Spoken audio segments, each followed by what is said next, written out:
Hey guys, and welcome back to Ellie Knows Rocks. I am here today standing in a beautiful glacier U-shaped valley. Hey, look at that U-shaped valley behind me. The beautiful river right there, and I am doing some prospecting today. I'm hoping to find some bigger gold than I have been finding, but even just any gold is great. So I am crossing my fingers and wishing myself lots of luck. So let's go see what we find.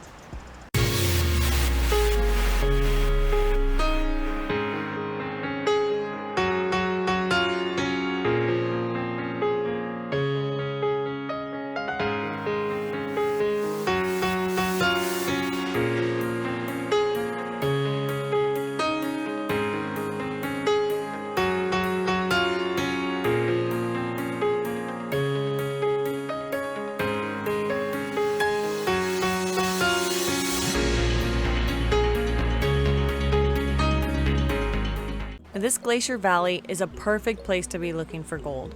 This little area that I've chosen to look at has some choke points and should make it easy to flip over some rocks, dig a couple of holes, and to gather some of the moss.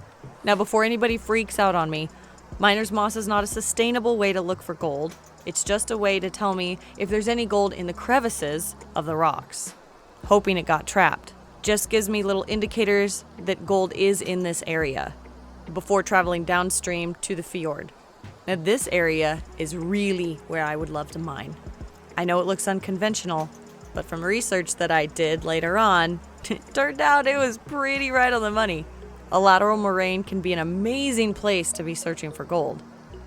As the glacier is moving down the hill, it's essentially pushing the gold aside into these rocks and trapping it here till the ice melts off. Then as this moraine starts to erode down into the fjord, it'll start to release its gold. But I don't have a bunch of equipment to look at this today. I just have a short amount of time, so I'll just be doing a large bucket test of a bunch of moss.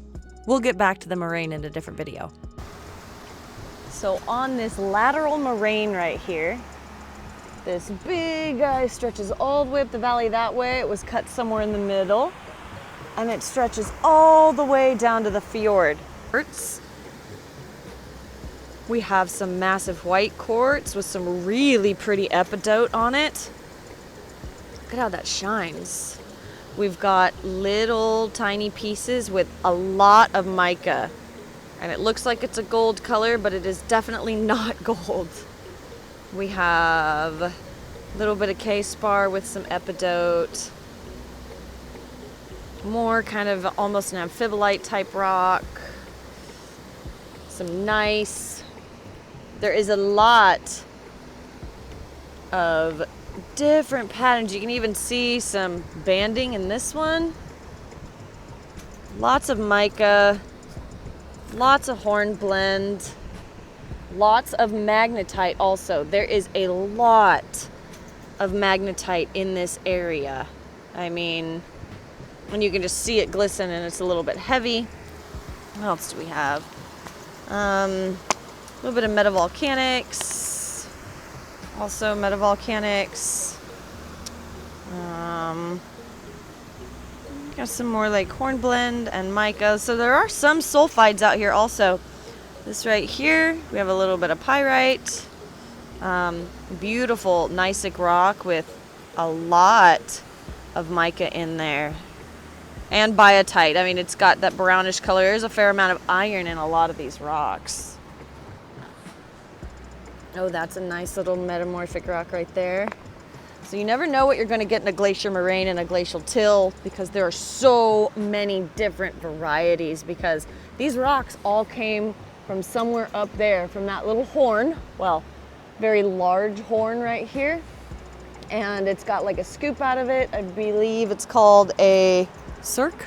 I'm pretty sure. If not, I'll correct myself.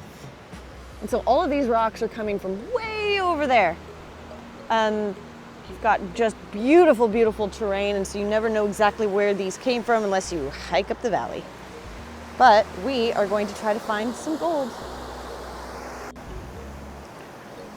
This has very beautiful, classic metamorphic banding all the way around it. Your dark minerals that have separated, your light minerals that have separated. Create these gorgeous bands in a beautiful gneiss. So I figured I should video this because I just unsnapped this area to pull this up. And there's a lovely layer here, let me get my glove back on, of miner's moss underneath of this crevice.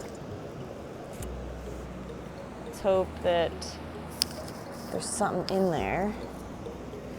I'm gonna put it in my bucket. And hopefully there's some good bits of gold in there.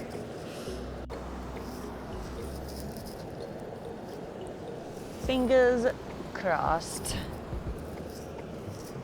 Now, unfortunately, my GoPro completely stopped recording when I went to start to pan all of this stuff.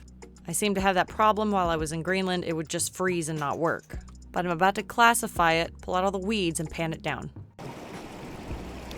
So look at all those fine little guys. Just walked right out of there. There's even one down here. Oops.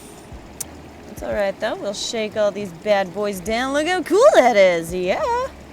And this is what I got from a bucket of miner's moss. Look at all those little guys. Little flecks of gold. It's pretty cool. Now believe me, I'm aware this is not the most impressive thing in the world. However, finding gold in a different country and being one of the first people to find visible gold on this claim, I was ecstatic. But for the research I was doing in the area, this made it all worth it.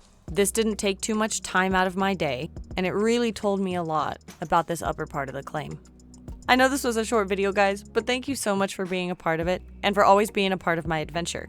I hope you learned something, and I hope you come back and join me on the next one.